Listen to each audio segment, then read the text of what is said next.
So for those of you visiting, our mission spot is where we are reminded about our mission and equipped for our mission as well. So equipped for the mission of knowing Christ and growing up in Him and sharing our lives in Him and making disciples for Him.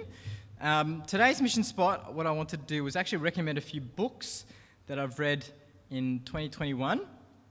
And here are 5 I found good reading and commendable, and here they are in no particular order. So the first one is The Patient Ferment of the Early Church by Alan Crater. You would have heard me talk about this a couple of times in my talks. So Alan Crater is a Mennonite and a Harvard historian, very extensive knowledge of the early church. And what he does in this book is paint a really compelling picture of how the church rose to prominence in the Roman Empire from the early beginnings to where they were just prior to Constantine. So some of the things that we unearthed in this book are really, I think, are great lessons for us as a modern church. Particularly in the area of prayer and patience in prayer, waiting on God to answer and make our witness fruitful, something that I think we really need to learn. And the area of discipling as well, just that I think we have a real, I'll call it a discipleship deficit. We're running a deficit year by year with discipleship. And so we need to make up that deficit and make fully formed Christians. We can learn a lot from how the early church decided to make disciples as well. Very intentional about that. Second is Communion with the Triune God by John Owen. That's actually one that I started early 2020. I think it was like January 1, 2020 I just started that book. And then I didn't complete it until the middle of this year. It's a really difficult read. The layman's version is actually the next slide. It's Tim Chester's Enjoying God. I've only just started that, but it's actually quite, has a lot of stuff that John Owen talks about as well. And what Owen does is, first, he distinguishes between union and communion with Christ. So our union with Christ is something that's given to us by grace, and we don't work for that or anything like that. But what we do work at is communion, our enjoyment of that union, communion. And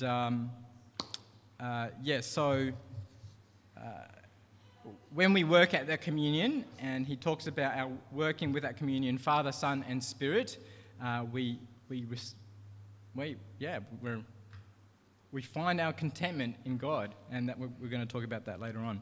So this is last slide. That's the first book I've read by John Owen, and he's someone who's taught me to appreciate God's word much, much more as well. The way he handles God's word and finds so much meat in it, I just go, wow, that's I could do that too. There is so much packed in God's word.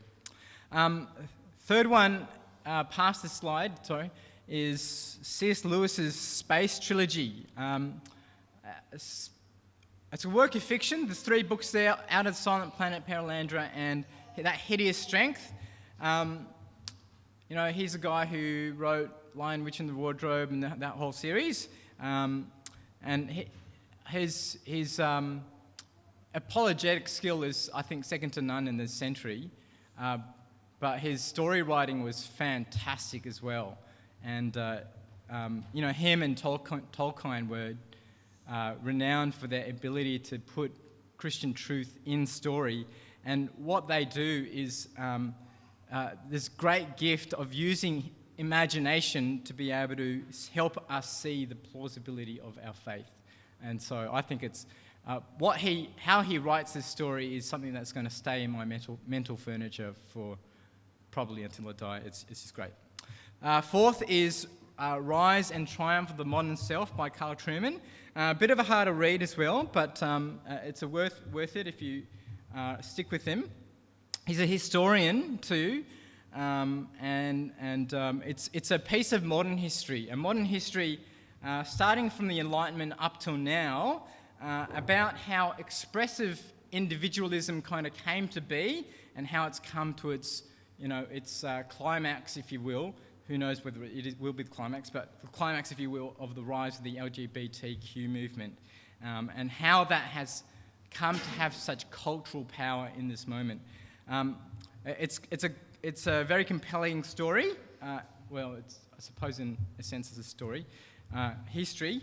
But it's not only just compelling in that sense, it's actually something that helps us to understand where the church has been complicit in that as well. And that's probably where I think we'll have the most benefit. We have benefit in being able to understand the culture around us, but also benefit in being able to understand how we've been part of that negative culture. Lastly is The Ruthless Elimination of Hurry, John Mark Comer. Pretty accessible read, pretty easy. It's a layman's version of Dallas Willard's Spirit of the Disciplines. And my view is that books like these are really, really great reading for us who live in the modern technological era where we're busy all the time, we're distracted all the time, we're just, we're hurried, we can't sit still, and we have this inability of sitting still and not taking out our phones and doing something. This kind of world we live in is having disastrous effects on our souls if we have eyes to see that. And he does a great job of being able to help us to be able to see that and give some practical ways of being able to deepen our spiritual life so that doesn't have the detrimental effect that it can have. So, there's 5 books I recommend for your reading. And if you didn't take down those books, I'll save that as a mission spot on YouTube so that you can come back to it later. Kids Spot. Okay, so kids...